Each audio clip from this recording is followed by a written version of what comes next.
Just press start recording just in case. I'm gonna kill you. I'm gonna eat your freeze ray. You do that on the regular. You can't scare us with that. I'm gonna eat your heat ray. No, not our heat ray. It's spicy. Yeah, in a bad way. It's bad for you. Yeah, but it's like those cartridges that Nintendo put the bad tasting stuff around. It just makes it taste better. No, it doesn't. Okay. All Anyway, right. I don't know what happened this time. I woke up in the middle of tearing Harold apart with my bare hands. I couldn't stop myself, but I was so scared of what was inside. It was just. It wasn't black stuff anymore. Touching it filled my head with shit I can't even describe. It felt so huge, but it felt so pathetic, like being just an insect looking up a human being and knowing that this impossibly vast thing can end your life with one finger. But you can also see all their and ignorance Here. and failure. I keep mangling the thing and feeling afraid and guilty and glad it all. What? Afraid and guilty and I'm glad all at once. Legend? Legend? Legend? Legend. hello? Hello? Hello? Okay, I don't we know what can hear you happened. now. Like, like Chrome just like shut itself off. Odd. Okay. I don't know what happened. I was able to reopen it. Anyway, you I keep mangling the thing and feeling afraid and guilty and glad all at once. For a second, I had some sort of Realization. realization about reality that scared me absolutely shitless, and now it's gone. Of course, the only time I wish I had even Crash to talk to, he won't even switch on. X X X X X X X X X butterfly butterfly butterfly butterfly and We don't the think those are butterflies. We think those are bunnies. moths, the gauze moths we saw earlier. Possible. They look like they're turning into little rabbits. Oh, Especially on the next page. we're the same thing, aren't we, Harold? Two punching bags, two sacks of shit that only exist to suffer. Nothing personal, but I just don't want to be the only one. And that's it for that section. Cool. We have a feeling Carol's going to be back at some point, but Carol? Harold, the Oh, Harold. Right. yeah, All right. Next page. yep. Kinda thought I was numb to being disturbed anymore. It felt like it was him or me, the way he was getting in my head, but I don't even know if we technically did a good thing taking this guy out. Sometimes the enemy of your enemy is just another big bastard, Fern. Staffy, you run any data yet? I've had our team analyze Harold's behavior and speech during our altercation, contrasted it with what he appears to have written, and filled some critical gaps in with what we can translate from buzzer chatter. Thank you, whatever you are. To the best of our knowledge, Harold is a piece of the old flesh rejected as unsuitable by the rest of the Parliament, perhaps separated completely from the perceptual network they seemingly share.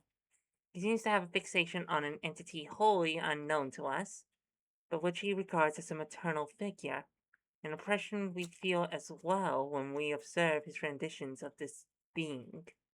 Harold's consciousness was imperceptible to Jay, and his entire presence likely imperceptible to Crash, but the three seem to have fed into one another's erratic behavior.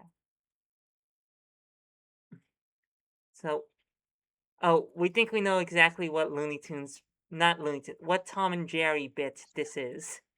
Yeah, like Harold is Jerry, Jay is Tom, and Crash is the dog. What's the dog's name? Butch, we think? Butch? Butch. I think it's Butch. Hmm. Reckon it ain't no accident them mixed up critters got dumped on each other. Another mean little petri dish they were messing with. I've been thinking this here maze ain't as random as it might seem like. I was thinking the same thing. The plank maze exhibits a degree of chaos, certainly. It's the gunk trapped in the drain as other realities deteriorate, but the Parliament has such easy access to it as an interzonal back door. We've likely underestimated the influence they have on precisely what gets caught here. It's certainly how they dispose of some hospital staff, as you know all too well. But for all we know, everything encountered in the planks could have been curated deliberately by the old flesh for their experimentation. The same conclusions I've drawn, I'm afraid, and all but confirmed by the disparity between my recent memory and Fern's. I believe the most logical explanation is that they did not merely attempt to eliminate me, but may have at some point isolated me from the hospital and tampered with my systems. I think that they abandoned the operation once they determined Crash to be the most corruptible of us, leaving me to degrade in the maze. There is no telling how much of my knowledge and perception is truly trustworthy. I cannot in good conscience actually offer my assistance to Magdalene, as was our plan. Hold on, how do I know it wasn't just me? I feel myself losing control of this thing I'm in the closer it got to Harold, like it really thought he had the best idea it ever heard. Whatever you actually told us, it could have just been filtered through whatever he was doing to the slob's senses. We heard Clary telling us to head to Jay's room too, but Fern has a point. We can only perceive outer space through the vessel's perceptual systems. Also, we've been eating it for generations. Let's be real, y'all. We don't know how compromised any of us might be, but we ain't all too discombobulated to recognize that something's wrong, are we? I'd rather have the help of someone who might be making mistakes than worry about whether I'm the one making mistakes all on my lonesome. I'm sure we can get somewhere, Query. We can just keep an eye on each other for any weirdness, and seeing as my position in the hospital technically outranks yours, that's my final say. I literally can't argue then, but thank you. I appreciate it insofar as a programmed entity can do so. I'm to understand you have been investigating the whereabouts of our other missing peers. Sure have.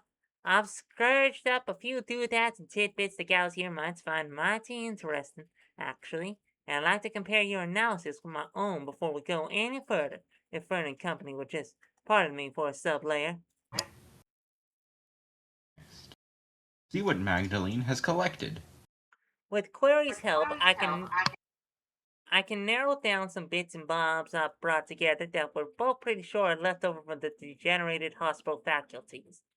None of these are actual staff components, but they can strengthen the reconstitution of their imagined entities. Thing is, some of them might not make sense to anybody in particular, and some of them are equally relevant to more than one facility. So, you're gonna want to use your imaginations here and puzzle out who you think this stuff belongs to. The more you assign to one staff, the more stable they're liable to be when we get them back online. But that's also kind of putting all our eggs in one basket, ain't it? Fewer, stronger staff would be less likely to corrupt, but more dangerous when they do. You'll just have to decide how you want to spread things. Hypothetical hospital artifacts. Ruined bag of sugar, damp and sticky, growing patches of what must be happy microbiota. Tangled thread, a spool of strong thread, partly unraveled and badly snared. Dip net, a bent up old dip net for a home aquarium. It smells like algae. Dirty safety goggles, plastic goggles smeared with greasy fingerprints. Hmm. Shoddy plastic flower, a piece of a decorative plastic plant, a little tattered and dusty. You feel it's Jarona! Shut up. Broken laser pointer, a small cheap plastic laser pointer. It doesn't work. Water dropper, a small plastic dropper for collecting and dispensing minute amounts of liquid. Interior looks a bit gunky.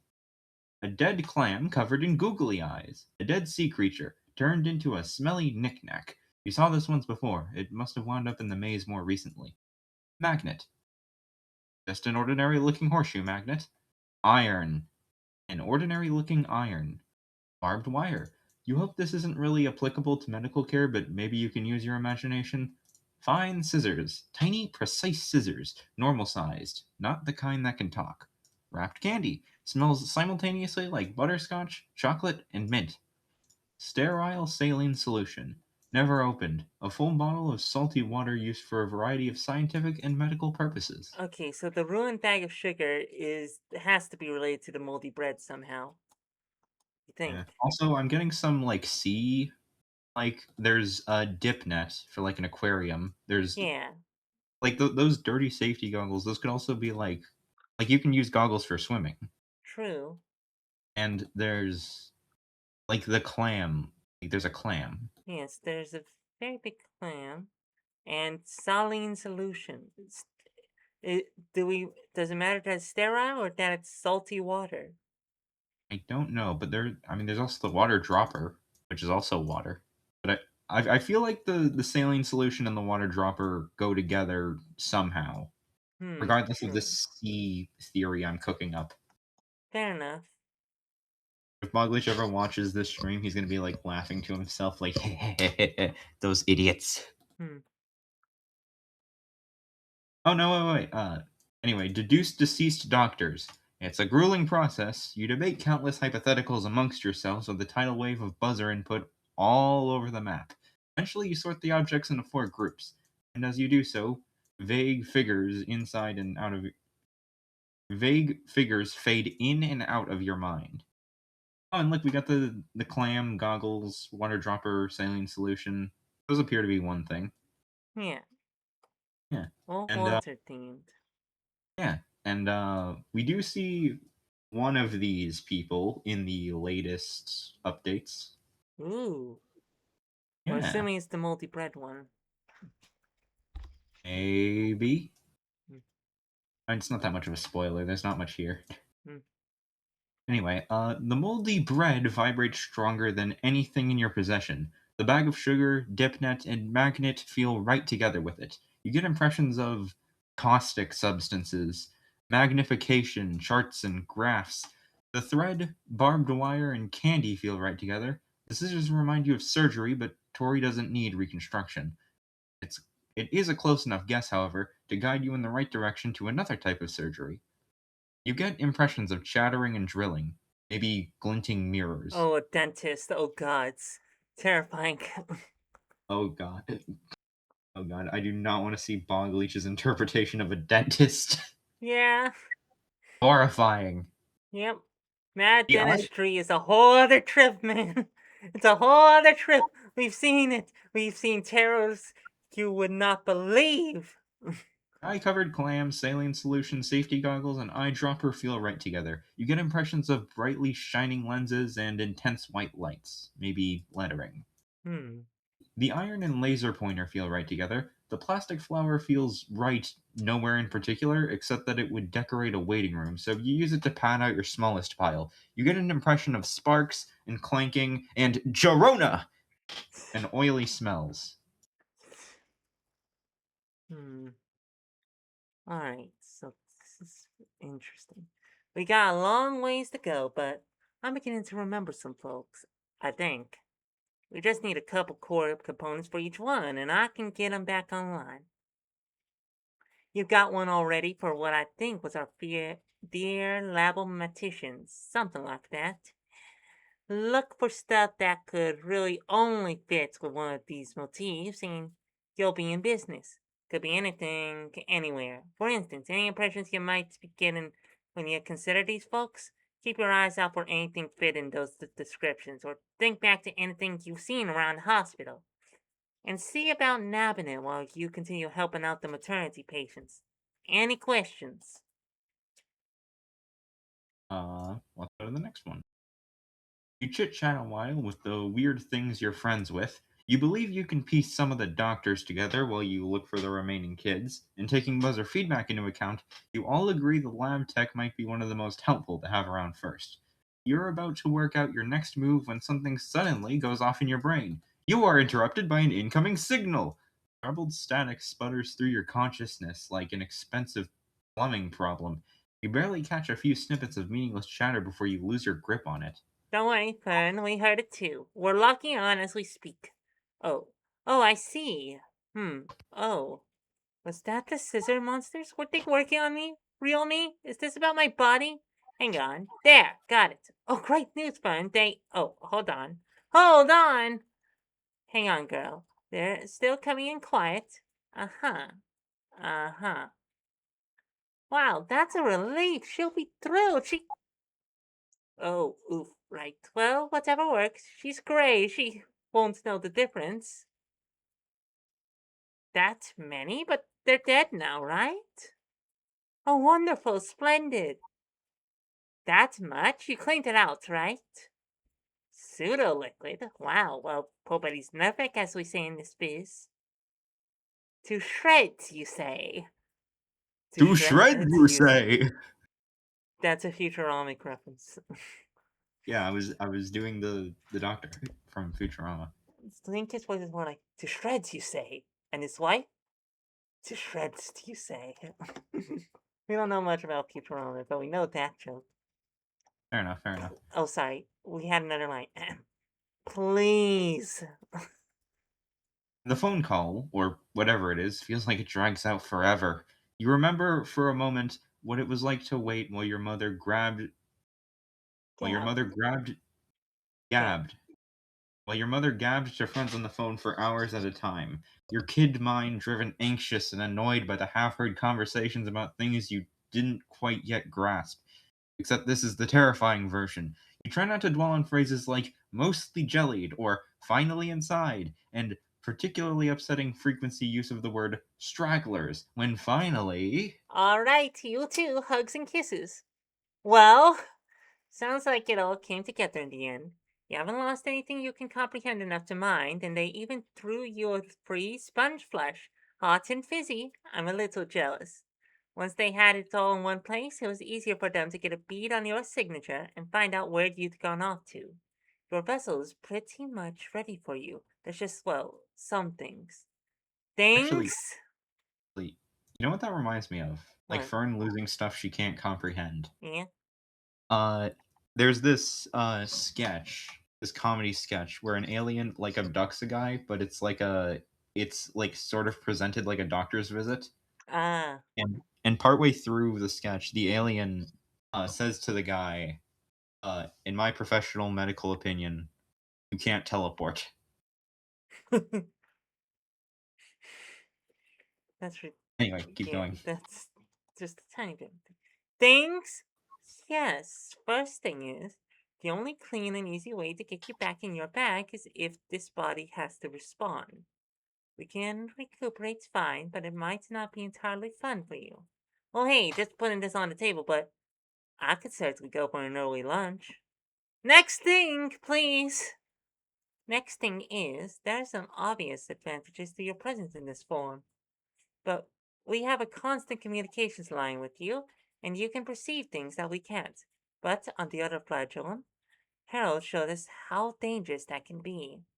We got some excellent data from him, but getting you back wasn't easy, and we don't know how much further your perception could drift. Whenever you return to your body, you should be quite a bit safer. Celia is bugging me to mention pretty juicy XP migration, and you can regroup with your friends at the hospital while we remain here. Sorry, providing support to Magdalene and Query. The longer you remain in this form, the more and more vulnerable you'll likely be to Parliament's influence, but the more vulnerable they'll also be to our interference, and you're still a bit more durable this way. It's all up to you. We'll let you think about it. Your buzzers, too, if you feel that they should have a say. Return or continue? Hmm. Return to your body. Oh, sorry, we were admiring the picture of her. Sorry. Okay, I'm ready to go back. Just, make it click. No sweat. Just stand back and don't move. Wait, maybe this is a bad idea. It doesn't hurt as your world goes dark, but you definitely feel it. For a moment, like an avalanche of tiny, soft screws simultaneously twisting into every single millimeter of your skin. You try to concentrate on something else as your consciousness fizzles out. I wonder what the kids have been up to while you've been away. And here we And that is go. the transition into this. I'm gonna go pee before we get into this. Makes sense. We're going to drink some water. I will also. Okay, I'll be back.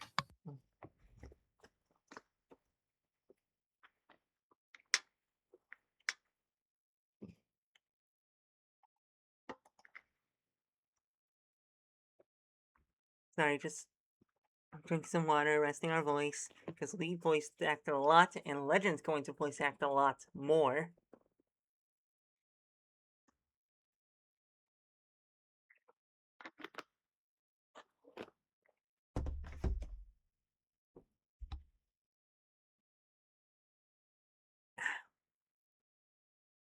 Mm.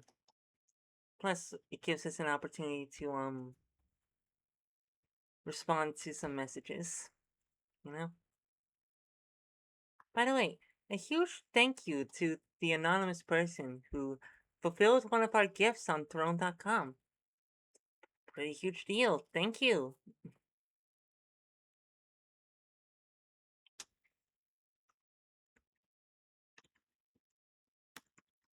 And also a thanks to, we're not sure if this person wants us to say their name, so we won't. But thank you to the person who might be the same person who sent us $50 on Cash App. That was also very kind. We made sure to make good use of it. We got big thing of the piece of delivery. Though, look, we know we're immortal and that we shouldn't be affected by weight gain too much, but psychologically that's still a thing, and we do want to maintain healthiness for our own mental sake.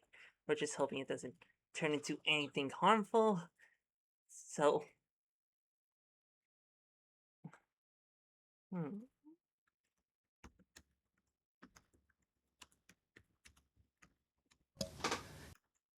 I had a thought while I was in the bathroom. yeah. You stitch the stream onto the recording, like the first bit that wasn't recorded. Uh, yeah, we can. Okay, I'll tell you to do that when I remind you to upload the VOD. Right. Anyway, Assuming that there aren't any, assuming that there are going to be interruptions or anything. yeah. I mean, even if there are interruptions, it's a little more complete. Anyway, Willis C. Torrey was like any typical child. Energetic, curious, approximately 2 to 5 inches tall depending on the drawing, and made entirely of blood vessels that were shaped kind of like a little guy. He was especially most typical of all for a child inhabiting a manifestation zone in which nothing like Nintendo exists, or maybe only exists as a weird little guy somewhere with a Nintendo for a head who probably just plays you like a video game while he digests your brain or something like that, and was also probably busy somewhere anyway, which is all to say that Willis was horribly, horribly bored. Ugh, I'm bored, said Willis as he floundered around the hospital floor, leaving perfectly Willis shaped patches of cleanliness as dirt clung to his slimy veins. This was an activity he might have been extensively invested in if there had been something else he was supposed to be doing instead. But since there was currently only a long list of things he would outright prefer to be doing, he knew without question that his present situation was seriously the worst ever. We're Roll gonna stop. credit. We're gonna stop you for roll credits. Yeah. We're gonna stop you for a second and say this will result in a lot of moments of silence for us, which Yeah. we're not sure what to do on the stream other than just nod. There will be a girl. All right, at least I one. drew her in the thumbnail. All right, her. What voice did we do for her again? I think I suggested you do like a pack a day Right, voice. a smoker voice like this, something like this. Yeah. All right, If that doesn't ironically hurt your throat in and of itself. Yeah. He had waited far too many layers for Fern to reawaken. Fern was someone else's mom who had found him alone when she intruded into his own mom's private office and then became his best friend, which was not important to unpack right now. She had also gotten her meat dead again, and her conceptual core was taking exceptionally long to put its meat back on. But this didn't totally worry Willis because sometimes adults just did that, and they always told him everything was fine. It usually wasn't, but he was a mostly good kid who didn't press the issue. "Rawr," said his other friend, Isaac, who used to be the meat of someone who didn't need it anymore and would never be all that terribly important again. Fuck you! But if for some reason he was your favorite thing in this series, God help you, you might still want to see all this nonsense through to the end. Honest. "You're right," said Willis, who, for the record, has actually never known what Isaac is saying, but interprets the sounds as he pleases and just assumes, with an unflinching child confidence, that he literally understands the creature's speech. This time, what he imagined he heard was the suggestion to tackle some of Fern's ongoing business all by themselves.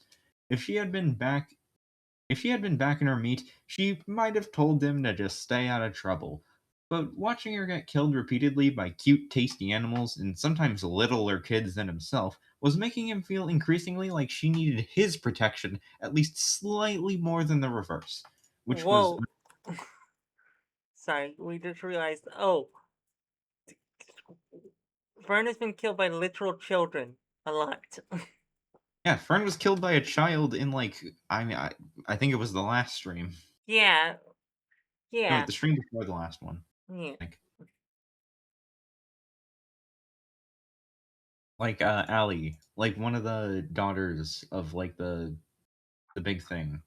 Like yeah, she poked her head up into the abyss and then it chomped her instantly.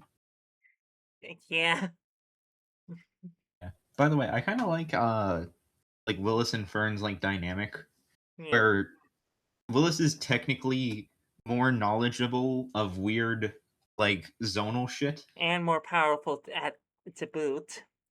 Yeah, but Fern is obviously more wise. Yeah, more wise and also very motherly. You Yeah. know, That's motherly part of the protection wisdom. instincts. Yeah, Yeah. yeah. Anyway, was making him feel increasingly like she needed his protection at least slightly more than the reverse, which was under several circumstances correct. It can't be that hard to find some dumb old babies. At this, a metallic box on the ceiling hurriedly fizzled to life. It was their friend Chip, who was made of numbers instead of meat. At least on this layer. On some layers, they were the opposite things. On some, they were the exact same thing. Willis was just beginning to wonder if number meat had number blood and how it tasted when Chip spoke in his stammering way that someone didn't have the energy to write this time, and it's not like Willis ever really noticed it. We're gonna add in our own stuttering.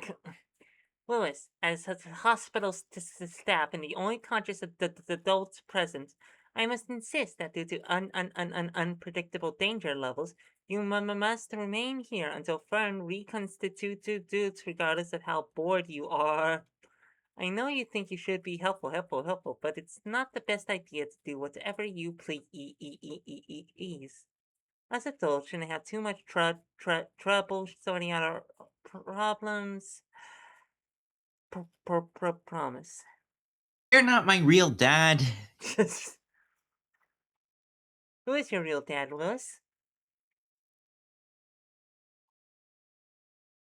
Tom Hello? Jones. Oh, of course. He's everybody's dad. He's the scout's Yes, anyway. dad. Yes.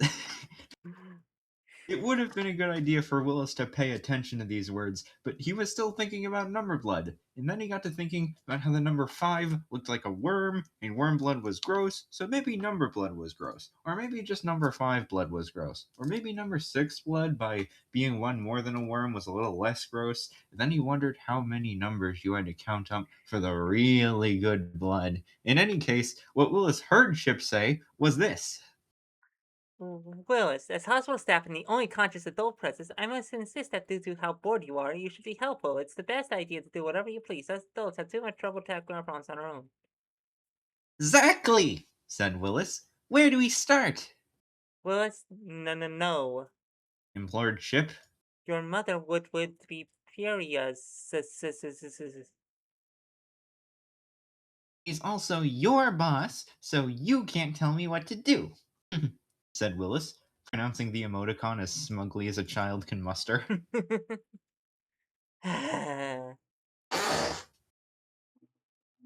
Sighed. Sorry, my chair is creaky. Alright, we'll second. Sighed Chip. Willis was correct. He technically outranked most hospital staff and para-staff. Didn't usually matter because there wasn't usually anything so hazardous going on. If you truly insist, Willis, then I have in fact have just now received some rather interesting data on the likely whereabouts of the missing patients. And I have calculated the safest, that is, the most exciting course of action you could take to aid the hospital as well as Fern. But He continued.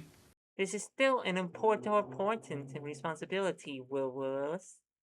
You're going to have to take this seriously. If you encounter any unexpected threats, Fern will need you to make a tactical retreat and report your findings to me immediately. Can you do that for us, Willis? Willis nodded with great enthusiasm and beamed with visible confidence in a very mature fashion, which was enough to reassure the worried adult, even though Willis hadn't actually listened to anything he just said, but had only just concluded that blood would begin to taste its most delicious at number 19. This is correct, All right. said Ship. I know we can trust you to hurry back if anything happens. And so began a humble misadventure that wouldn't quite be anything like what Fern gets up to, but would still advance the A plot and feature some degree of audience participation, maybe even battle scenes, without taking nearly as much real-world time as her attempt to fix one computer, or her attempt to retrieve one identification card, or her attempt to figure out one password. Good Lordford, you could seriously use a running narrator to help things moving along. It's really not too bad. It's really not too bad. That would suck all the sodium out of your body and replace it with pure chlorine. Gray's It, orders missed out on all the best stuff that way. Where were we? Oh, that's right. And so began Willis and Isaac and the boring library where nothing we happens. feel like that title is a lie. What? It's a boring library where nothing happens. Look. Okay. Also, I like the fact that nepotism is canonically part of the hospital. What do you mean? You know what Oh, nepotism is? right. Yeah, Willis is a nepotism. nepo baby. Willis is he is a nepo hospital staff. Yes. That's such a hilarious concept. Yeah. Ah. Anyway. Oh wait, I need to breathe. You okay? Yeah. Sometimes I feel like I don't breathe enough. How do you mean? I don't know. Like sometimes I breathe in and then I feel like I'm just getting like undercut. I'm not getting my cut of the air. Hmm. Somebody took my cut of the air. Do you have asthma or anything like that? What? Do you have asthma or anything like that? I don't think so. I think I just have a lot of phlegm in my throat. Hmm. I don't know. We suggest talking to your doctor about it if it's an issue. My doctor. I need to talk to a humorologist. Humors are out of balance. Watch yourself. Did you know you're talking to a mad scientist here?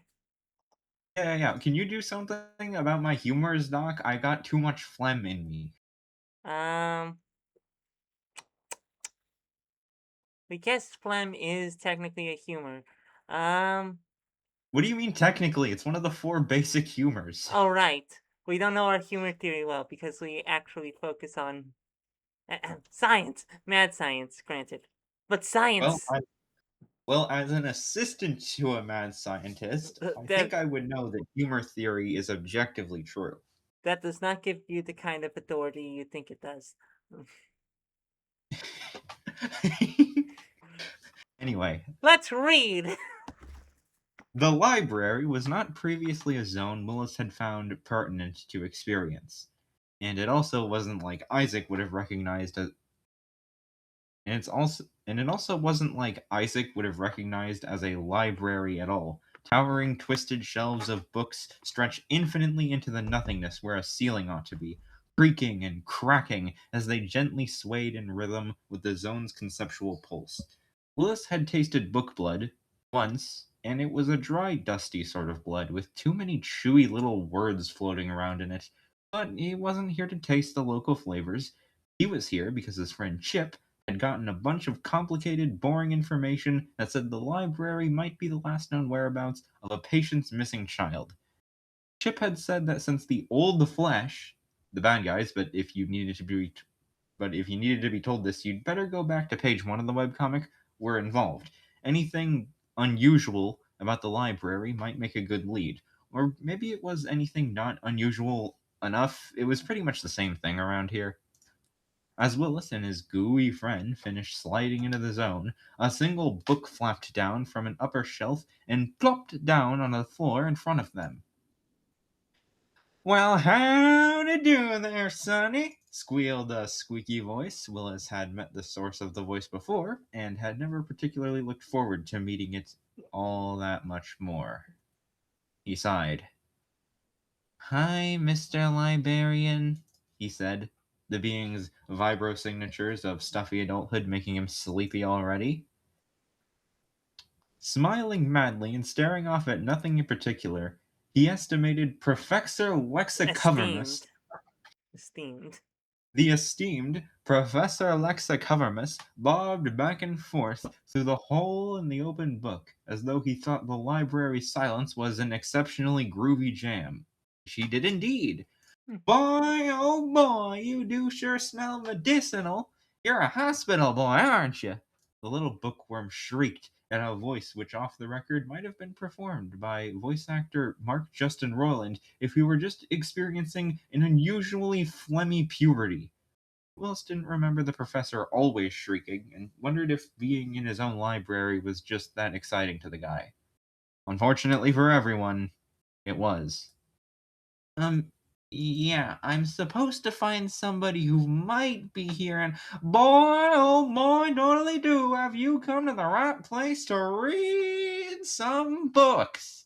We got all kinds of fine kinds of books: words books, picture books, tiny bumps books, noises books, flavor books, pain books, itchiness books, motion books, liquid books, negative space books, books for every sensory system, books to fill up every kind of thinking parts with all the latest juicy knowings. The professor wailed rapturously, spinning around and giggling a little. Disregarding what Willis had actually said, this particular reaction would have been a little worrying to an adult, but an unfortunately universal constant of reality was that a lot of adults don't really care to listen to children anyway, making it difficult at best for many children to tell whether this kind of behavior was anything to be concerned by. It was, however, just as universal for adults to become very attentive the moment a child says something that they do not like. And what Willis said was, "That's okay, I don't want books." Eh? The silence should have been awkward, but Willis was just relieved the professor had stopped talking. I see, said the professor in basically just a regular guy's voice all of a sudden. What do you want then? I mean, well, stop for a moment, improvising what he hoped the grown up would want to hear. I'm here to do, doctor stuff, which I already learned by reading a million books. Came back again. Salome, of course, the hospital. The hospital. The constable. You know, it's specifically the American branch of the hospital. Hospital.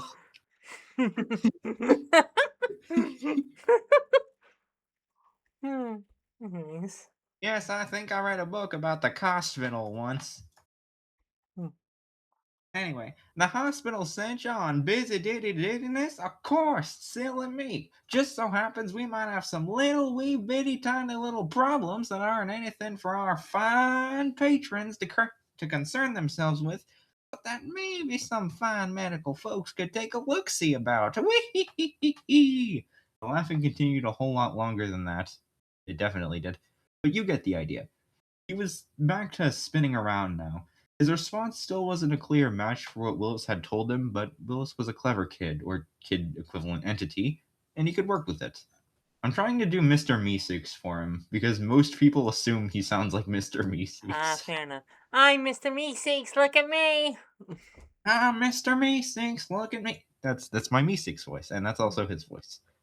Can do. Yeah, that's right, Mr. Doctor. Yeah, that's right.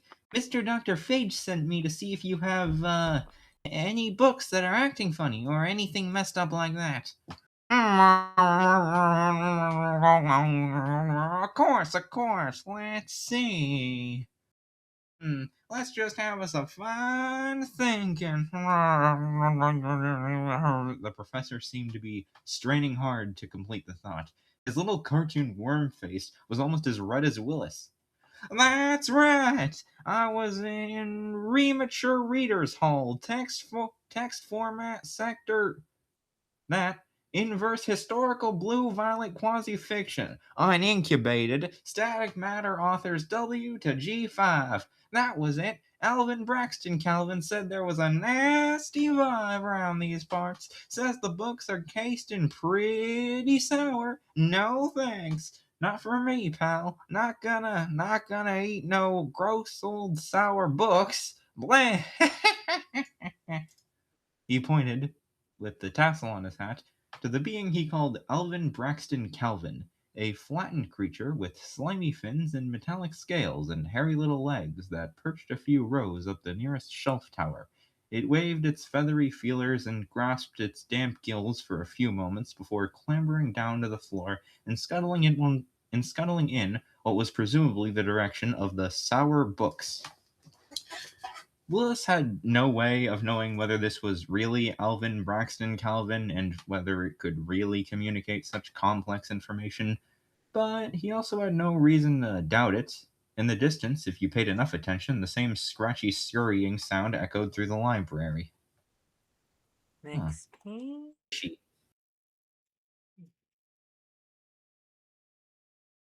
Clap, clap. Page 3. Sorry, was just making a sound effect for the book flying. Like a Yeah. bird. Ooh. A lot of gas in my lungs today. Hmm. Willis and Isaac followed the shiny, scurrying thing on a long, winding path through the bookshelf forest. They saw flocks of magazines flapping through the dusty atmosphere, pamphlets slithering and slinking from gaps in the carpeting, crumpled notes scuttling in swarms between wastebasket nests, and lazy dictionaries wallowing in swamps of ink. But the further they went, the less lively their surroundings, until their fishy guide suddenly refused to take a single step further. The admittedly tasteless flooring of the library, a patchwork quilt of carpets too hideous for either airport or convention center alike, had come to an end rather abruptly, its edges almost visibly fizzled and receding in if you stared at them long enough, and giving way to grayish wooden boards that had become quite familiar by now. Really? Planks already? This place is a mess, isn't it? The bookshelves ahead were similarly rustic, and the books lining them almost eerily mundane. Books you would even find in your own silly little world, like about how to file your tax returns, or about the collector's value of licensed cookie jars, or your preposterous assumption that birds were ever more than one entity. What? Oh, yeah, birds are a single entity, the government. Oh, right. The dust here was a The dust here was as thick as a fog bank, and the dim yellow lighting flickered in places despite not coming from any particular light fixture. Only one thing broke the dismal silence. pages being turned from the other side of a particularly unhappy looking shelving unit. Willis couldn't smell anything dangerous ahead, but then he couldn't smell much of anything ahead at all. There was only that irregular sound, an abrupt page flip every few moments. After a few of those, there may have also been the sound of a harsh, quick sigh, or maybe a kind of derisive snort. A few more pages turned, and a second snort was unmistakably the derisive kind.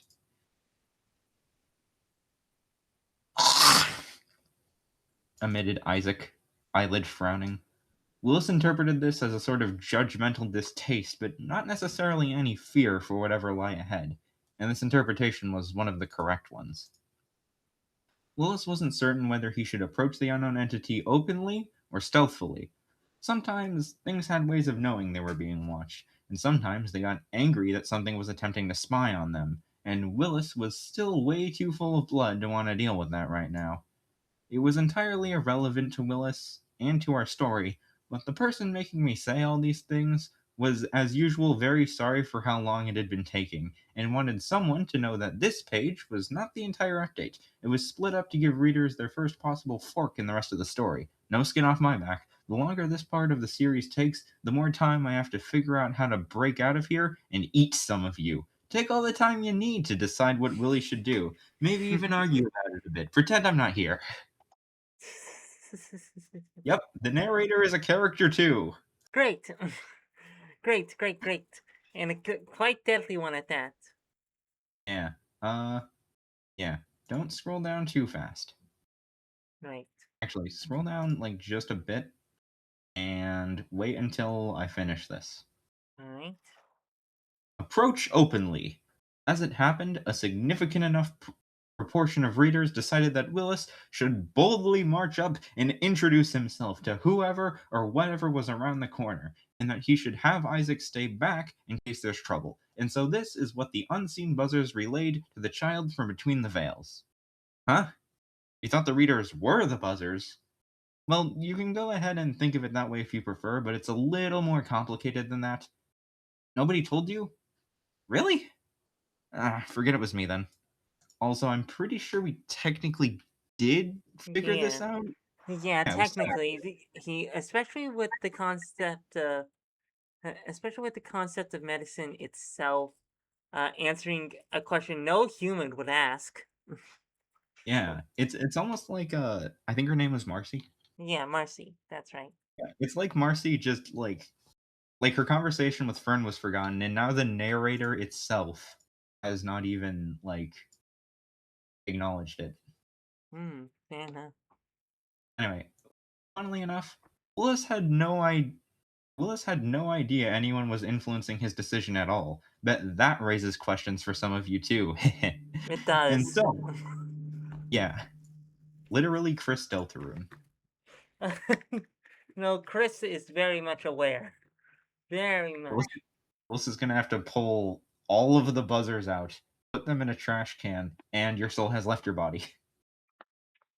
Mm-hmm. Anyway, and so, someone's unsupervised child, under a naive presence of free will, acted upon specifically your consensus to approach a total stranger, fearlessly following the sound of its unknown source. A being his perception sphere actually struggled for a moment to process, unsteadily, as though it would not have been able to do so at all if the being was not preoccupied. By what, Willis never comprehended nor particularly cared. Being reminded him of someone he knew, except that the bland, sort of damp and staunchy scent of the gray zone was practically smothered to death beneath the roiling, chromatovibrational chemosignatures of countless other, sometimes dreadfully unfamiliar zones. It was the otherworldly miasma of one who has plumbed darker realities than should ever rightfully exist to the plumbed, the cacophonous aura of which roams the most blasphemous catacombs of being with spiteful disregard for the impermanence of whatever we may dare define as one's sanity. That, and a little dash of the funk you might expect from someone who puts out a lot of cigarettes and a lot of half finished plastic cups of gas station wine. Best character. Hi! Ah! Terrible. Horrible. Uh, child. Child. Can I help you? I love this. I love this. I love how she just puts her porn away. And it's a very long centerfold, is that? Yeah, I mean that whatever centerfold is that what it's called? Yeah, it's a centerfold.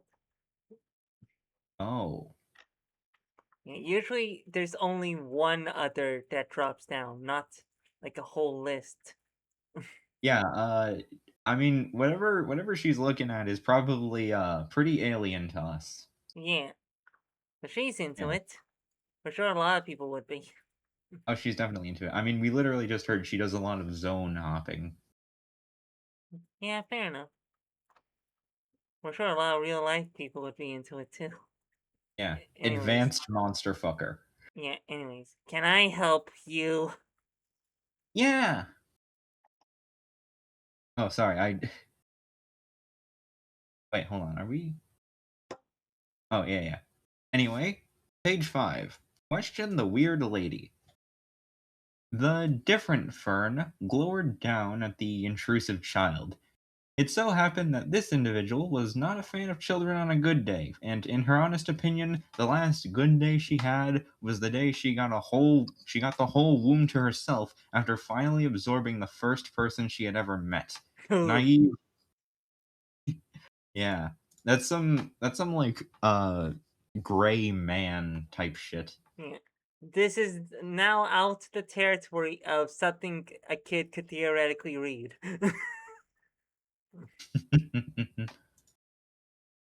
Naive and optimistic, Willis incorrectly misinterpreted the words Can I? This is your. Oh, can I help you? as meaning Can I help you? rather than something like. How about you find a nice freeway to play in? You have to give her some credit for actually caring enough to say the other thing, though. Maybe she wasn't all bad? Perhaps that doesn't matter. Some of you are probably going to decide that for yourself no matter how the story goes from here.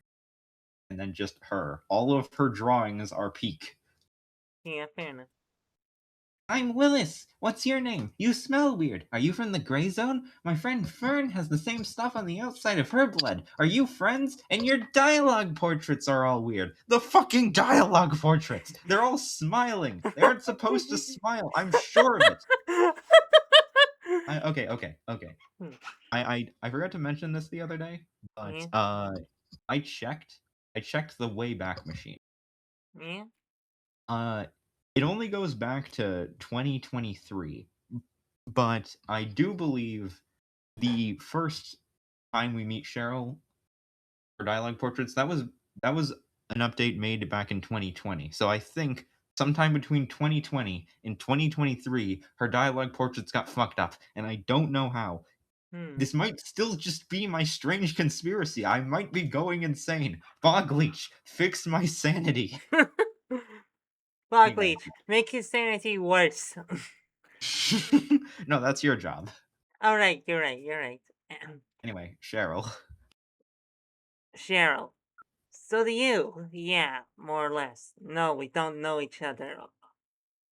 The little screaming guy said something was wrong this way. Have you seen anything wrong?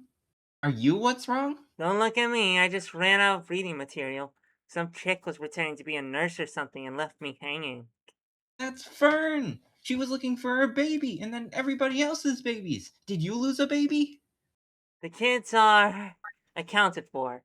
I was waiting to pick up the dog from the vet when everything got weird. I mean, different weird than it's supposed to be. What's a dog? Is it a gray zone person? Yeah, the little hairy kind that pisses me off.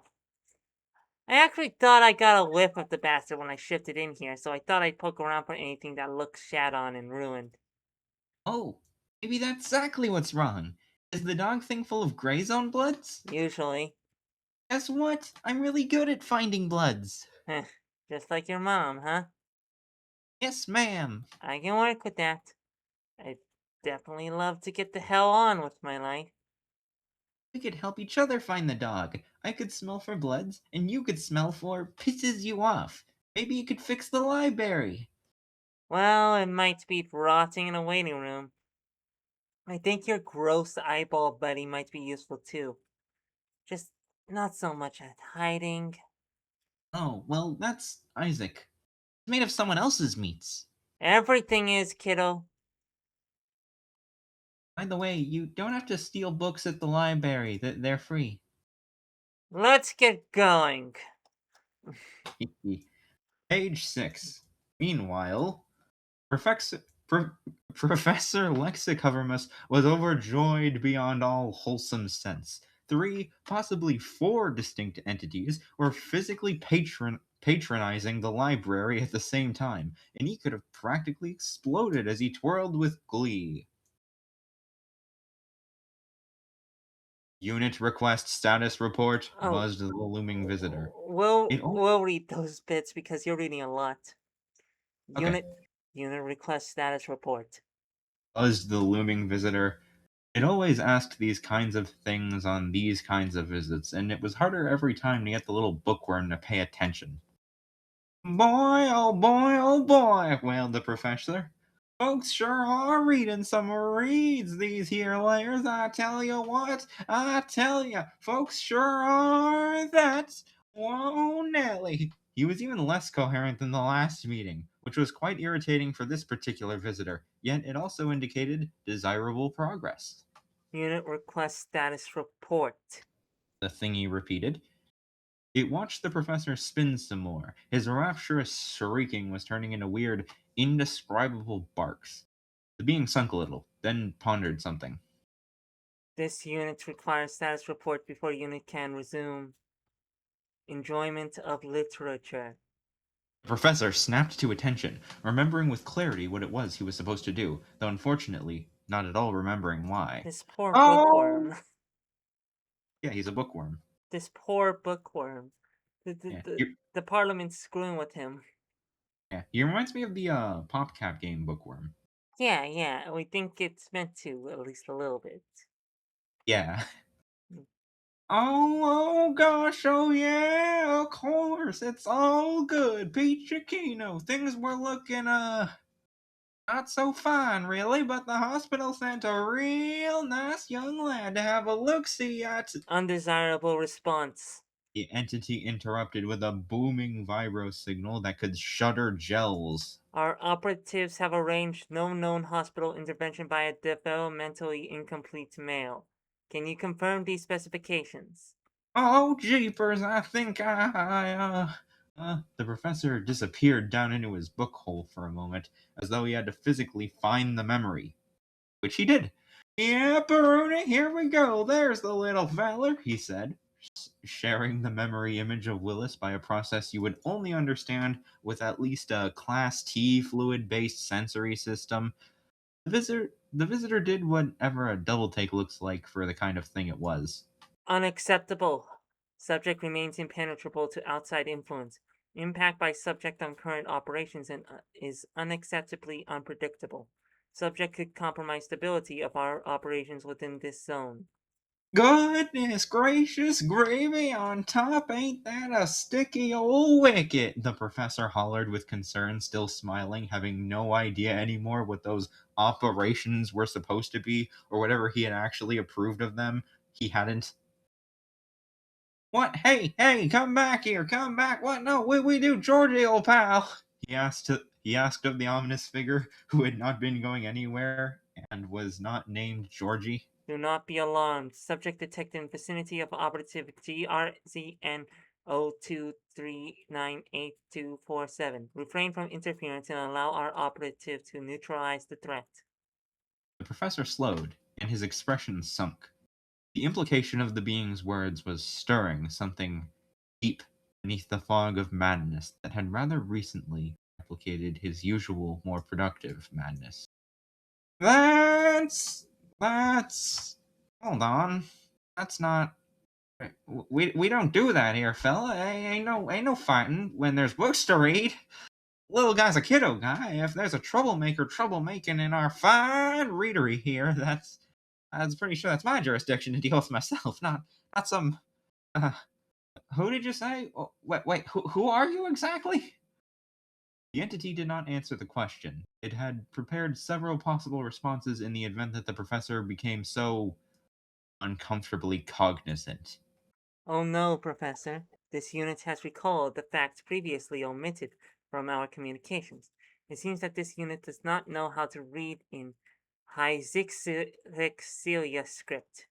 It is urgent that this unit be educated on this matter. I I can't be sure of this, but I think those might be Roman numerals. Possibly. We don't think so. Yeah, okay. Anyway, this was not a very good lie, mind you. Hyxixia script was a language so okay, it's not Roman numerals, it's a language. I'm Yeah. stupid. No, no, no, you're not. You're wonderful. This was not a very good lie, mind you. Hyxixia script was a language so simple it was easily readable to your world's goldfish, and not even the branchinated ones. Nonetheless, the professor's tiny jaw dropped, and his glasses spun around, making a ridiculous noise as they did so.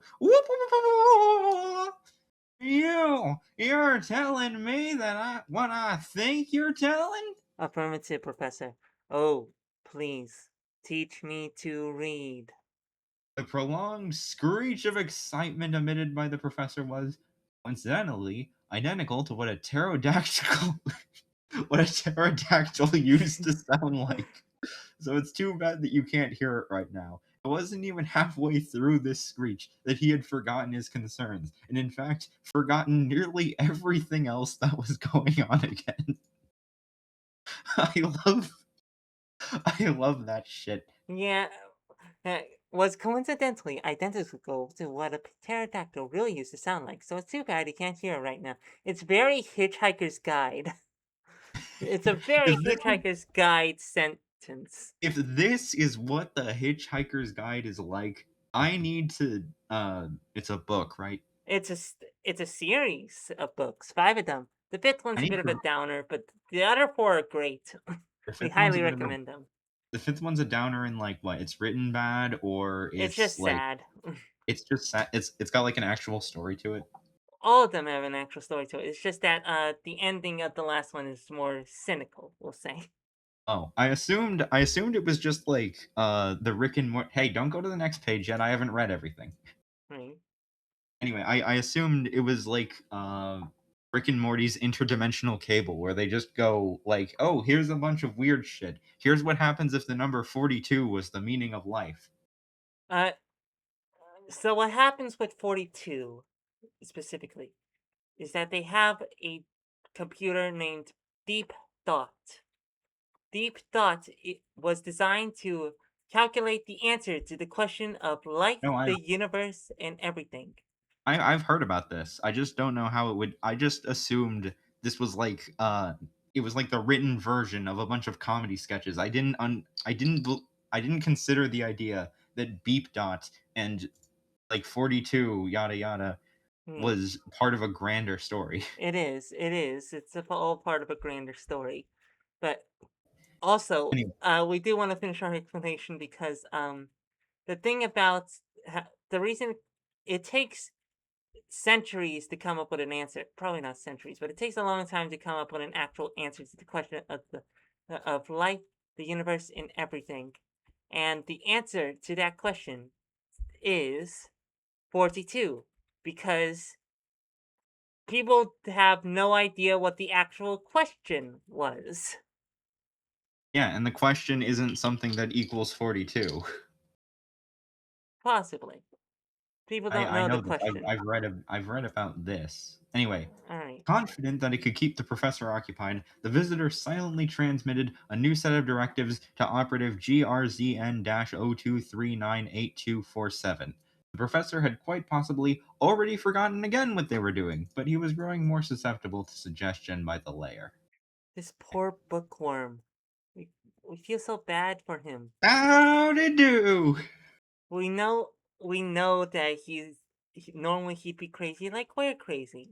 But right now he's just Yeah. He got he got himboified.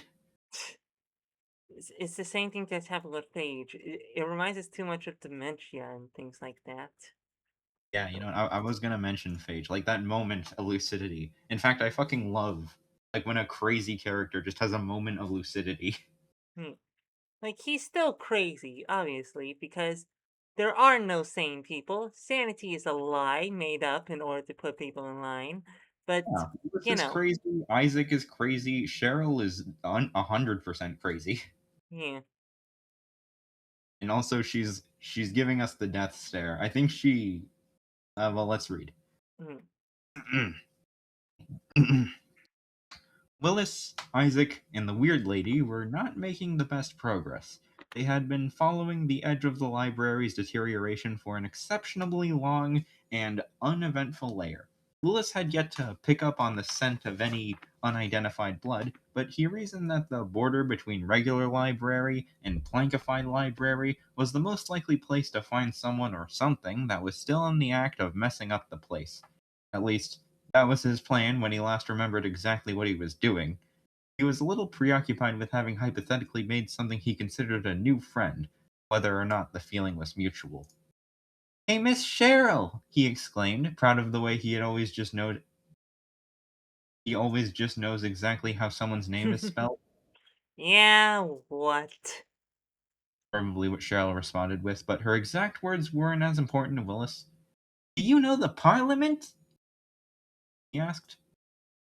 "Wait, do you know the Parliament?" asked Willis, in that special way kids tend to ask questions much more loaded than their social experience can contain. Eh, Said Cheryl, who didn't care enough to correct any of the child's spelling. I don't get into politics. She said, in the special way adults tend to dismissively refer to things as politics that have nothing to do with matters of governance. "That's weird. They want to make everything just one thing. It sounds dumb, but I'm already one thing, but it really scares grown-ups. And some of them act all wrong now. I guess I'm a little scared too." Cheryl hadn't been terribly invested in the conversation, but she did go a little quiet. You know, kid, where I'm from, even you would scare most people, like, literally to death. "What? Is that why they're so loud?" said Willis, remembering how your species has responded in the past to being almost lethally exsanguinated by a small talking bundle of arteries.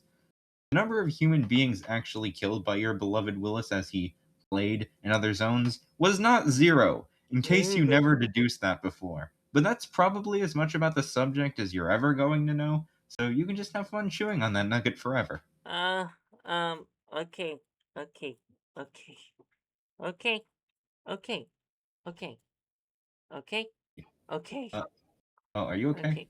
Yep, just the knowledge that Willis has likely killed a man. Oh, come on, he didn't mean it. He was just playing. Yeah, true. And thirsty. This is your line. This is Cheryl. Yeah, we know. Yeah, well, I've been there too, you know. Continued Cheryl, who correctly guessed that Willis was referring to the eliciting and who correctly guessed that Willis was referring to eliciting the terrifying death wails of more than zero people. I remember my old lady the first time I branched in front of her. She had no freaking idea what was happening. Her eyes bugged clear out of their sockets. This was a sentiment she meant very literally, and she never did find out where the ocular orbs had subsequently scurried off to. Ugh. "Oh, you had a mom too?" said Willis, because that was the part of that sentence that stuck out to him as interesting. Had one, yeah. Don't know what you would have called it after all that. Cheryl cracked an actual, genuine smile for once at the memory of what she considered to be the best birthday ever. See, She was see, see, you were right. Because an actual genuine smile. yeah. You're right. Why is every portrait of her smiling? I think there's something wrong with them. I can't be 100% sure, but I'm very That or sure. Bog Leech is intentionally gaslighting people. Vogleach isn't gaslighting people. I've heard no one talk about this. Vogleach is gaslighting me specifically. Anyways. Vogleach, fix this.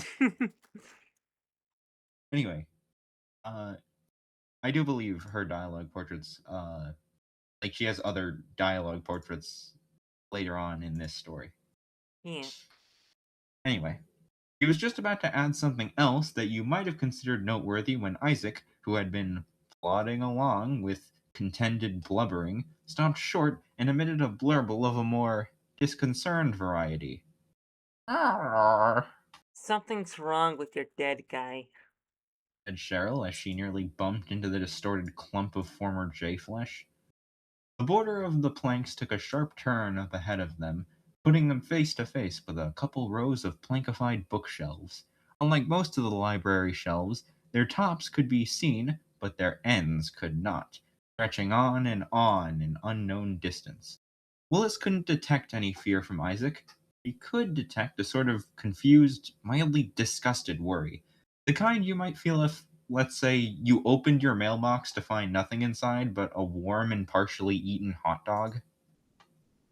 Oh, there's two Big, branches. big red Paths book. branches. Yeah. Heads or tails, call it. Anyway, Heads. oh, I just looked at your OBS. Yeah. Yeah, okay. I'm pretty sure Oh, the actual text. hybrid. Oh shit. Wait. Hi. I'll be Hmm. starting school in 2 days, so sorry if I miss your streams. That's Um, alright. Don't worry. it's all right, Fred. Anyway, I was gonna say I do believe the. Can you scroll down a little bit?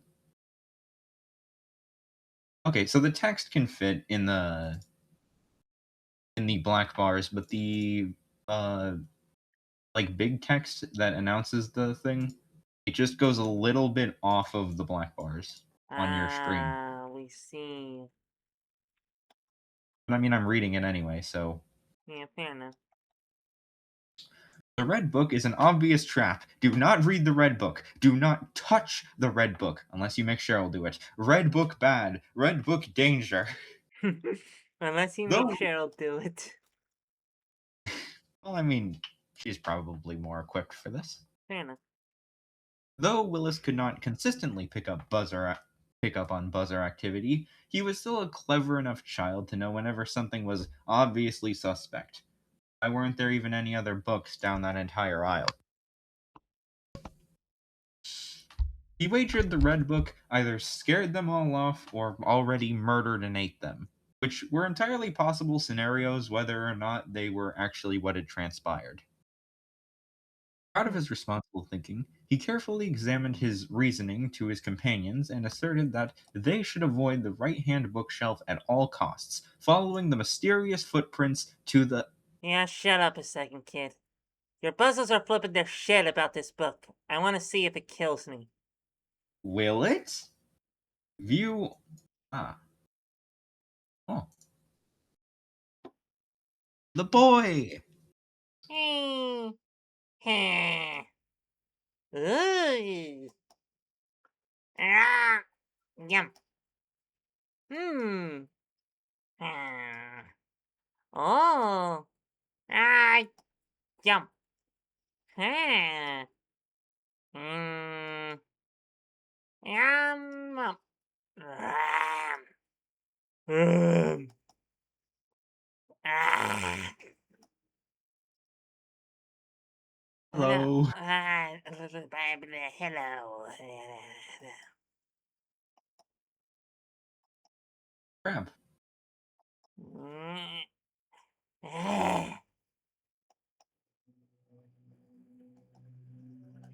Uh,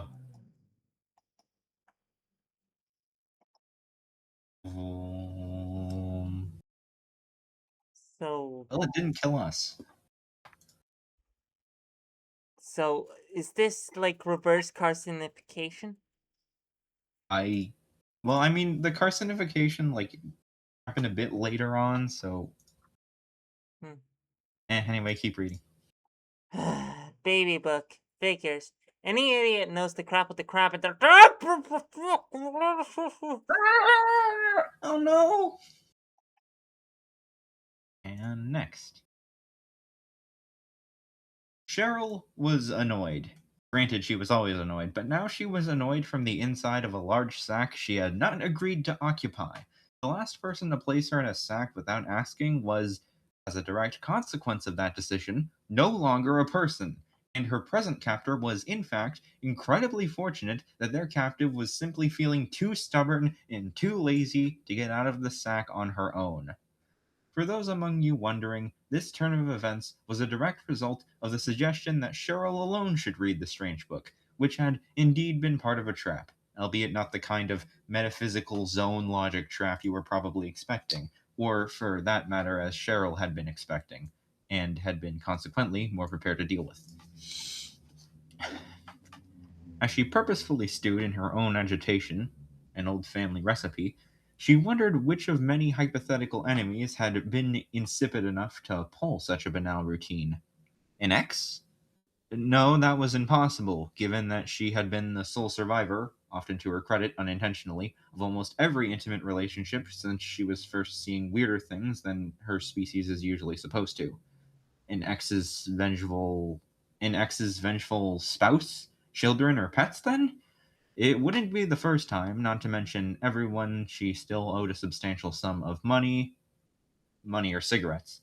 And what of those entities who may have suffered some fleeting, senseless outburst of verbal abuse simply because they had crossed paths with her on one of her bad days, also known as one of her normal days. That list could probably populate a small town. Whoever or whatever it was, they were certainly in a hurry.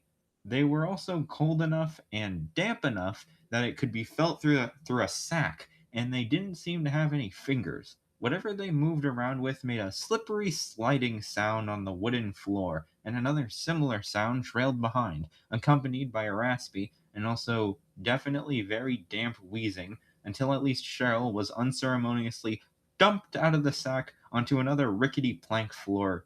She had been saving up a pretty juicy trick to show whoever was responsible just a little something she picked up in her drifts through the meta vermilion that would have made short and messy work of her nemesis.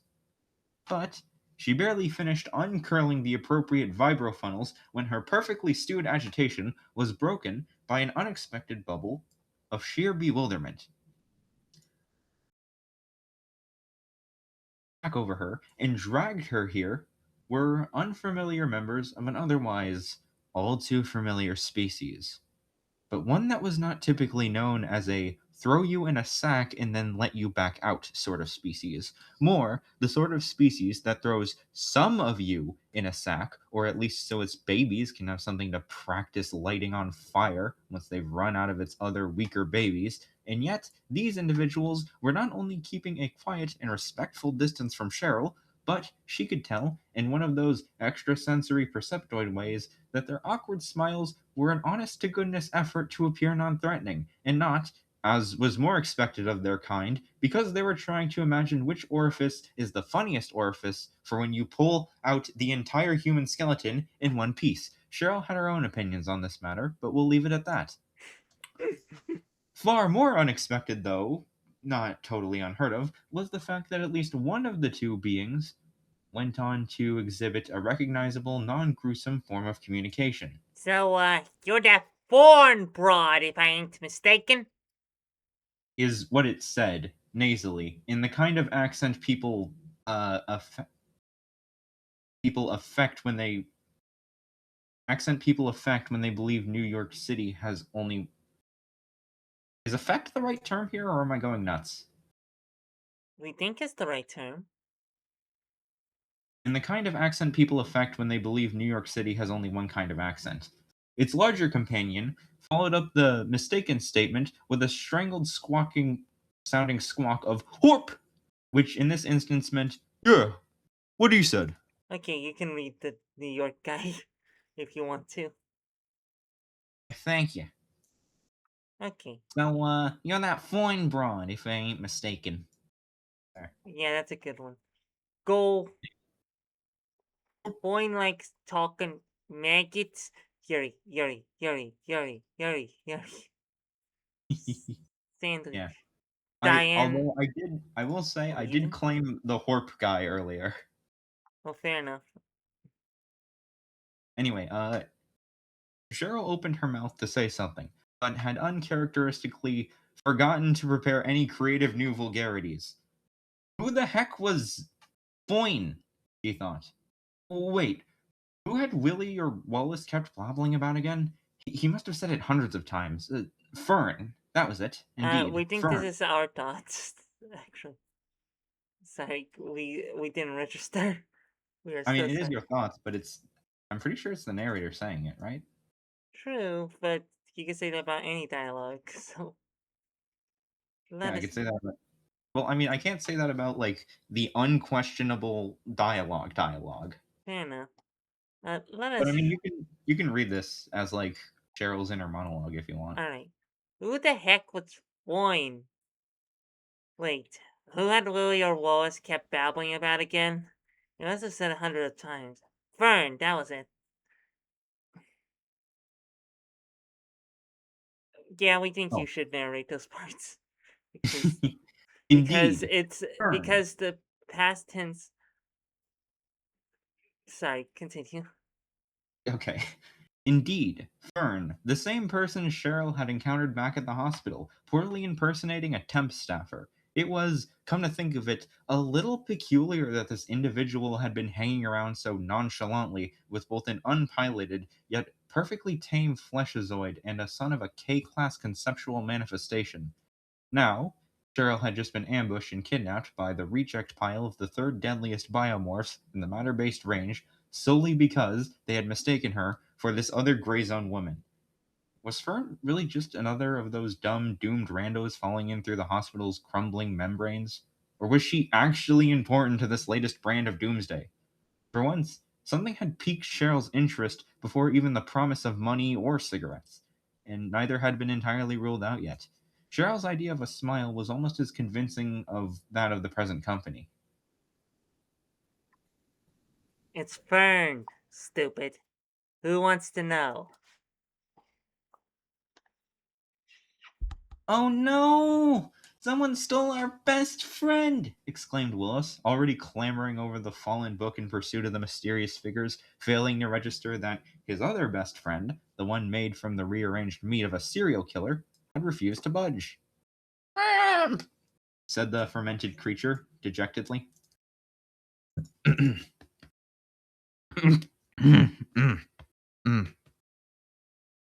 You okay?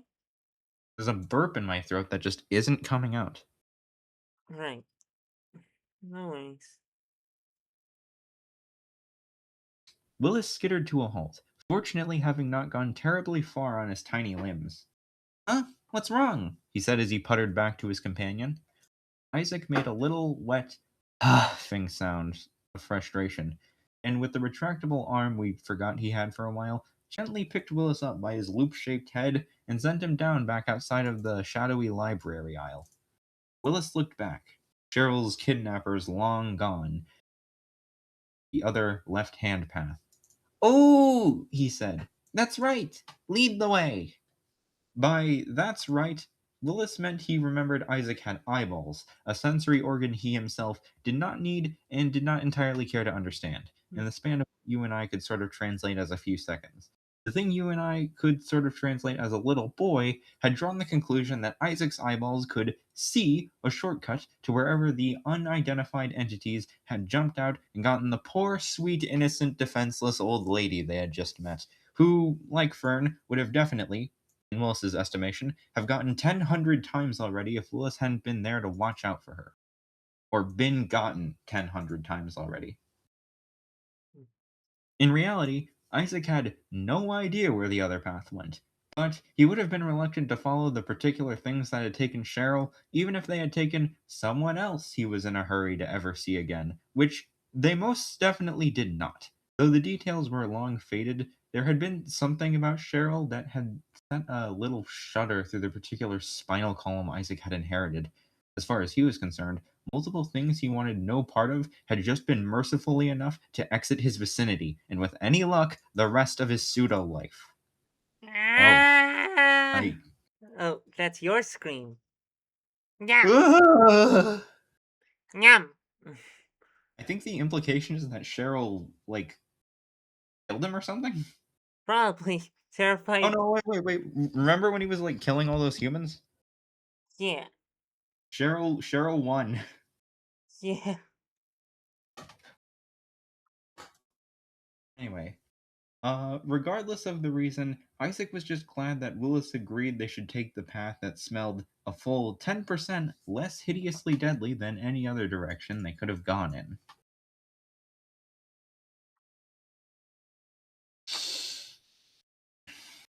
By the standards of her own kind, Cheryl was in fact a rather terrible liar. She was unaware of this fact, but it just so happened that her kind were natural born masters of deduction when compared to the sort of Deception. inexplicably were Deception. natural born masters of deception when compared to the sort of inexplicably selective naivete exhibited by most other thinking things, which you may have already gleaned if you're up to speed with the escapades of Fern and the other wayward Grey Zoners throughout this and any related narratives. Thus, Cheryl's kidnappers, who were not the brightest bulbs to begin with, accepted without hesitation that Cheryl was definitely really Fern, which, fortunately, appeared to be the favorable answer. Not that Cheryl felt anywhere near as threatened as she should have been, with two entire dolphins between her and the only physical exit. They were, in fact, the sorriest excuses for Dolphinidae that Cheryl had ever laid eyes upon, and I'm sure you will enjoy laying your own eyes upon them with her. Will enjoy laying your own eyes upon them with her, unless you're perceiving these events by non visual sensory processes, in which case you should try to imagine how two dolphins would appear if one of them was sort of like a zucchini that had been that used to be someone's armpit, and the other one was sort of like if someone tried to mop up substantial amount of Vaseline with a set of pantyhose and then taught it everything they knew about selling used cars. Yeah, that looks accurate. Yeah, Moglish is really good at prose for visual. Yes. Yeah. Pleasure to make your acquaintance, Fern, answered the smaller, floppier dolphin, the one that forced me to think about Vaseline more than I usually like. This here's my brother, Blowhole, and you can call me Blowhole too. They consequently call us the Blowhole Brothers. Huh. On my end, that just sounded like a huh, Uh, huh. said Cheryl, who didn't care about that actually. But But someone's, but someone sent you, am I right? Dolphs aren't usually in the business of sneaking around and snatching people with all their guts in the same place, no offense. none taken, but I'm afraid that's strictly confidential information, responded Blowhole 2, definitely enunciating every individual vowel as confidential and information with reckless abandon. So confidential, he continued, pronouncing it in a differently wrong way now. They apparently didn't even fit to grace us with that knowledge neither. His tone was that of someone who wholeheartedly agrees that they can't trust it. Ugly Fix this! agrees they Buckley. can't agrees they can't be trusted and still takes it as an unforgivably scandalous insult. We hark on Bogleach for his Yeah. grammar errors, but I made a card yesterday that just didn't define X. Only you know what I'm talking Yeah, about, Patty. we know. Now they definitely grabbed Cheryl's long neglected sense of curiosity. Someone anonymously hired a couple of loser dolphins to ambush Fern specifically, You don't sound especially thrilled about this job of yours. said Cheryl. Which was what exactly? Blowhole 2 emitted a sort of snort laugh from his blowhole, causing the broken top of his hat to flap open for a moment. Give the biomological prerogatives. Don't think it. Biomological prerogatives famously ascribed to creatures with the infamous persuasion. We was intended to rub you out, Intended to. Pardon?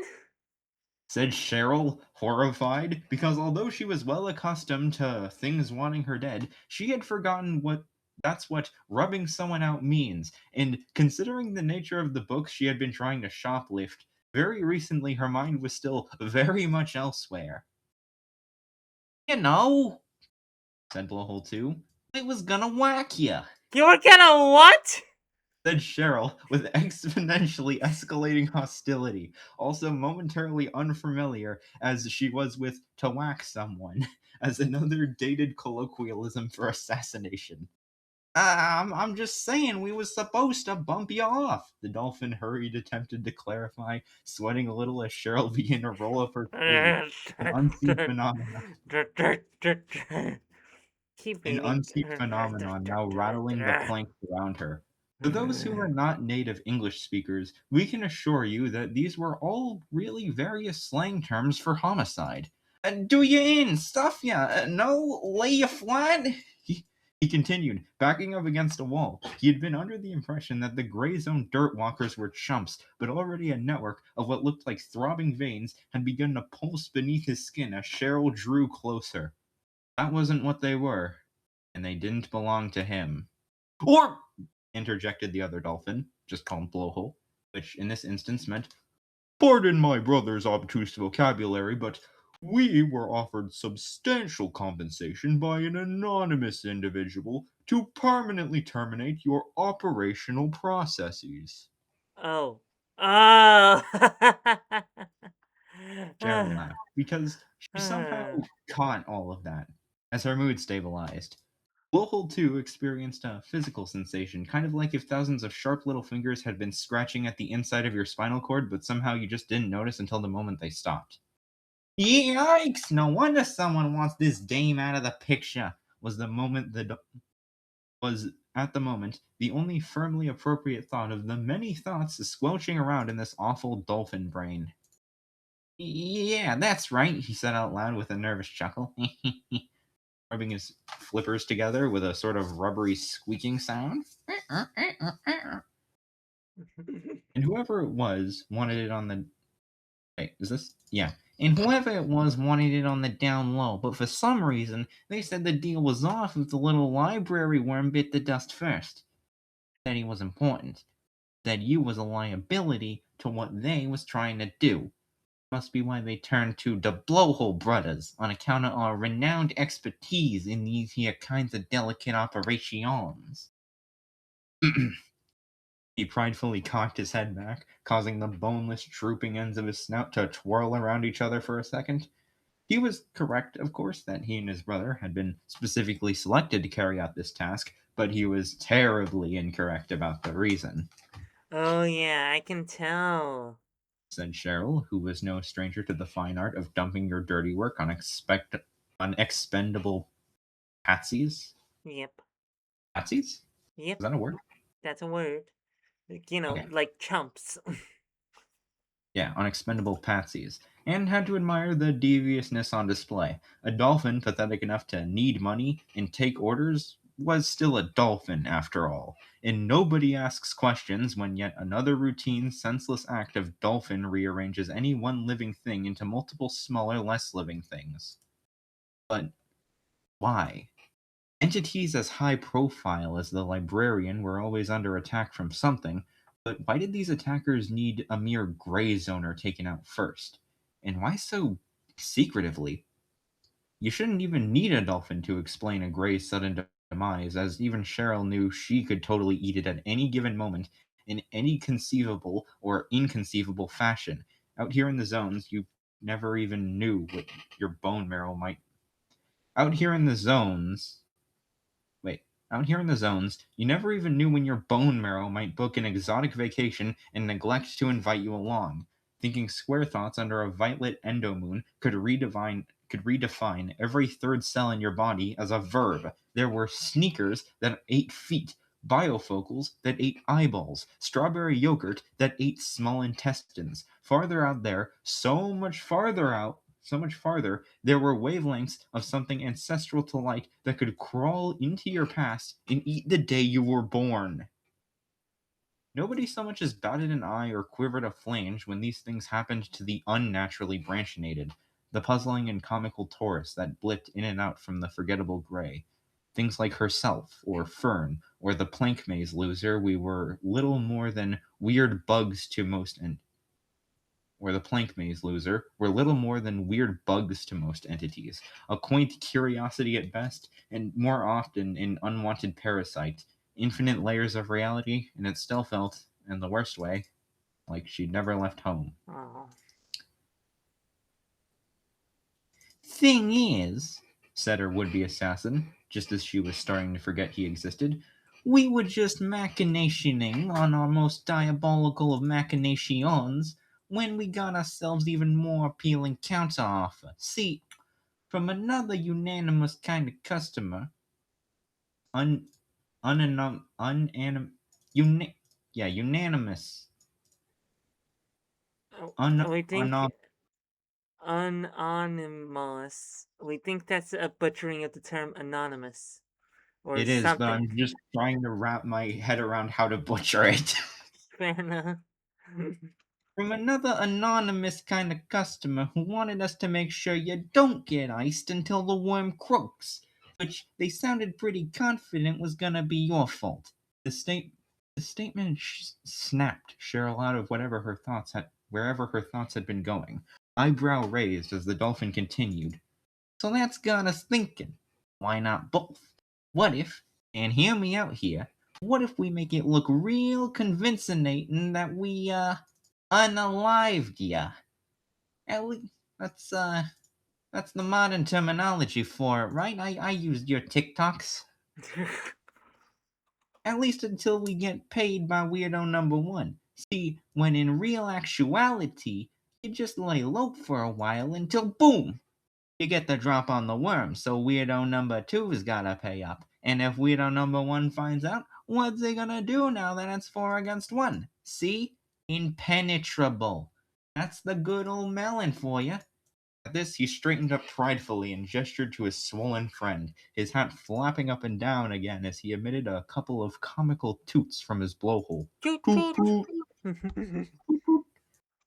He held the pose for a few awkward beats before his cockiness dissolved and he shrank timidly, hat now held to his chest.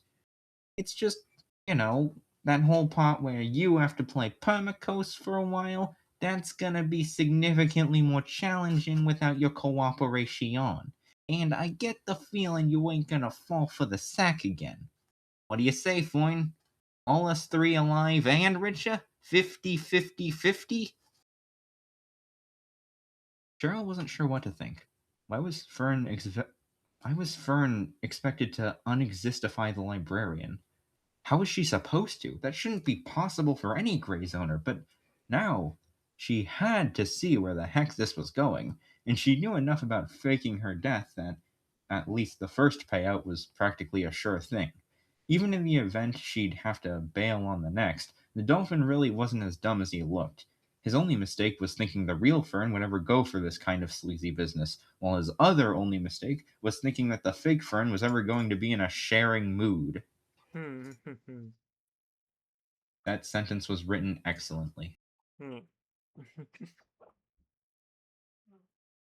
Willis and Isaac had been navigating the long, winding path of the plankified library aisle for a rather thick layer or two, following a trail brownish splotches on the floor, kind of like muddy footprints.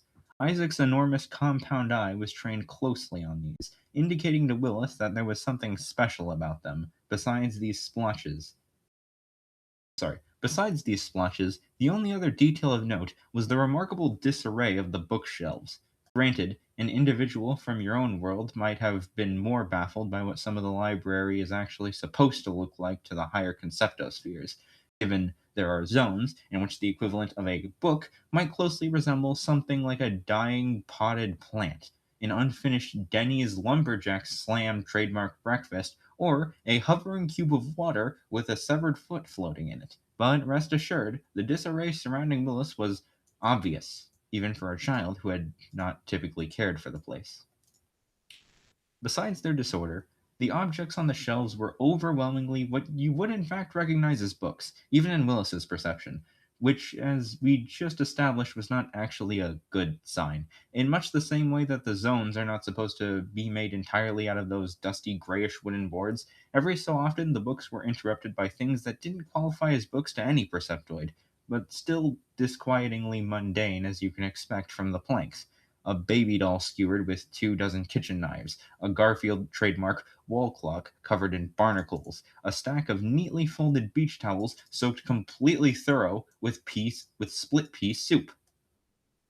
These things hadn't always been nonsense. In fact, almost every single item to tumble from our world to the outer zones had a quite remarkable story. Even an item as seemingly unremarkable as a chewed pencil or an old sock often held some deep significance to at least one gray zoner at some point, ranging from a funny little story they liked to share at parties, like the mutilated baby doll, to utterly atrocity some unutterable atrocity whose tortured victims will never know justice, like the soupy beach towels. It's just that by the time these things wound up in the plank maze or the dump or in a talking spinal column's briefcase, the story of their origin and how they wound up where they did was typically a story with no remaining survivors, or at least none still human enough to tell it ever again. What a bunch of boring junk, said Willis, boredly rolling his eye holes at the enormous diamond framed wedding photo with the words "Lock the basement" scrawled across its surface with ashes. As they continued, however, the muddy stains on the floor became a little more chaotic, wavering back and forth between the shelves that were themselves caked in small patches of grime.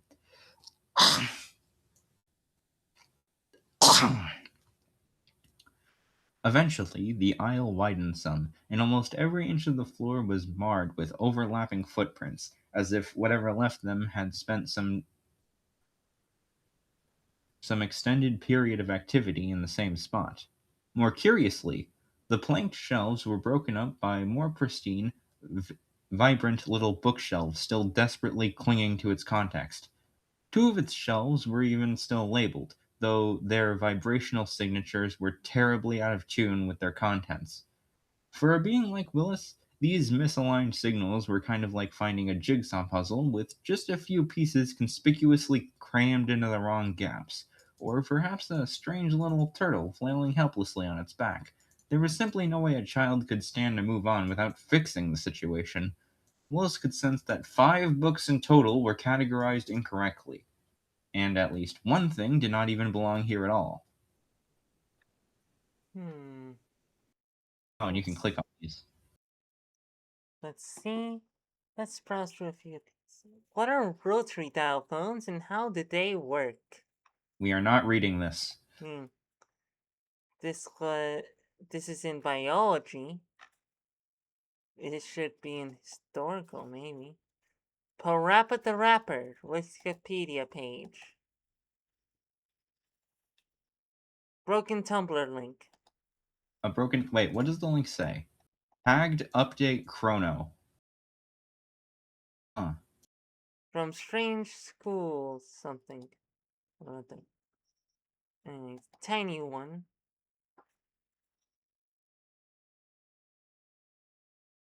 A sound! Oh, a sound? Yeah, you click on it and you download a sound. Uh, Oh, okay.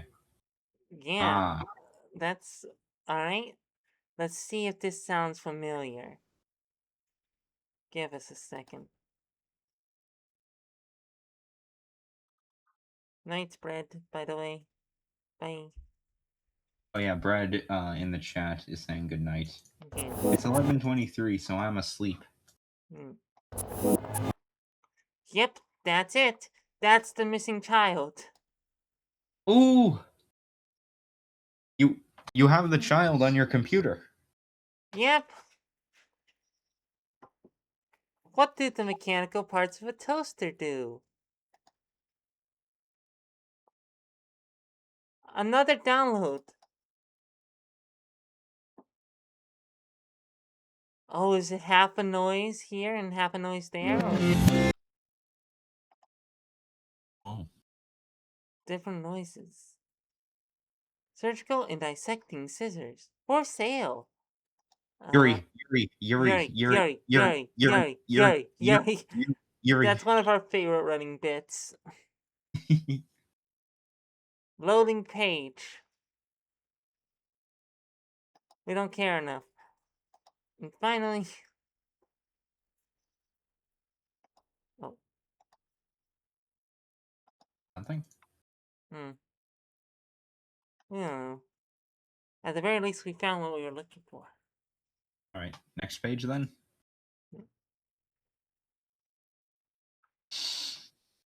Lilith could usually only receive a fuzzy impression of your suggestions, but rest assured your collective consensus steered his meandering and distractible thought process in just the right direction. Lilith decided to keep one of the two audio recordings, believing correctly that it must be quite important, and stepped back to admire his good job of organizing the remaining works, just as you fine folks had summarized. Things like toaster schematics and medical supplies qualified as biology, whereas everything in history was considered by the author of this ongoing mess to be unofficial canon somehow. Ooh. Ooh. Parappa. Parappa. Item acquired. Mysterious audio tape. Contains a recording of only a single note. Perhaps there's more somewhere. Elsewhere in the library, a very small librarian experienced a new, fleeting moment of total mental clarity. Or at least a moment of the anarchistic psychological mayhem such an entity was supposed to experience, rather than the more dangerous kind he'd been afflicted with since at least his first encounter with Fern. Something wrong with his beloved library had just been corrected, and flawlessly so, by none other than an entity of the hospital. A rather powerful event, however small the problem, or however small the entity in question. Feel free to think of it like acupuncture, but also not like that at all. It wouldn't be long before the wrong kind of madness yet again consumed the tiny professor's consciousness, which more or less ran off the library itself as a brain. But maybe, just maybe, this story arc would really do him a spot of good. We hope so. We want the little Oh guy to god, be I love well. this. Don't scroll down, don't scroll down, don't scroll down. Not yet. Just no, you can go to the page. Just don't scroll down. Oh fuck. You saw it. Not really. Like, sure. Okay. Don't scroll down. Okay, read. First things first.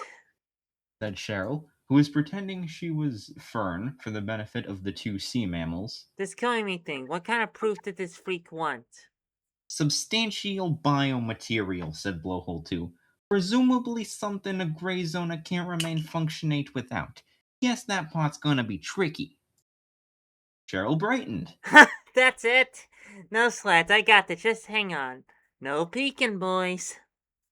She winked and turned around as if the thing she was about to do occupied a similar social space to changing your undergarments, which it sort of did depending on the zone. She pulled out one of her arms into her sweater and squinted, tongue beneath her teeth, like someone trying to concentrate while they thread a needle. Whatever she was doing sounded more like a bunch of empty tin cans rattling around, along with a cartoonish boing and a bit of a slide whistle sound before a rather large rounded lump made its way out of her other sleeve and into her hand, like a basketball trick.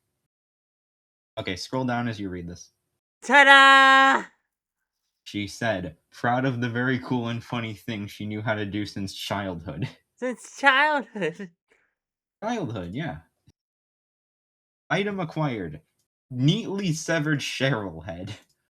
Prop 665 warning. This product may contain a chemical known to the state of California to cause cancer or birth defects. Yeah, lots of tobacco. And, Even the dolphins are disturbed. Even the dolphins are disturbed. Hey, I have a question. Yeah? What's your Okay. question? Yes? Can we back up the stream here? Actually, it's getting pretty late for Yeah, me. we were thinking of that too. We've been feeling a bit out of it as of late, unfortunately. Yeah, I'm tripping over my words more. I think we gotta call it here. Yeah, but we're not before we leave the ending thing on this specific picture right here. Hold on. Can you still hear me? Yep, still can hear Okay. you. My computer's lagging. I can't. Okay. Yeah. Yeah. This this picture is perfect. Perfect, perfect. Alright, well, thank you all for tuning in to our Midnight Feature presentation. And while this presentation may be over, remember, it is always midnight somewhere. Thank you, and good night.